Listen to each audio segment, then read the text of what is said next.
नमस्कार सर्वांना.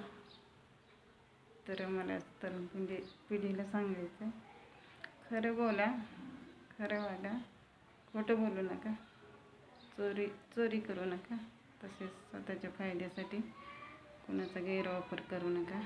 मोबाईलचा वापर कमी करा आणि मतलबी लोकांपासून जरा सावध राहा. तर बोलताना काही चुकलं असलं तर प्लीज माफ करा. छोटंसं गाणं म्हणते. झाला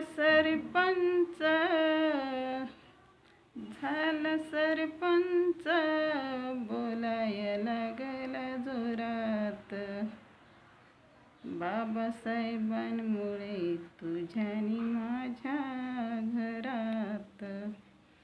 झाला सरपंच बोलाय लागला जोरात, बाबासाहेबांमुळे तुझ्यानी माझ्या घरात.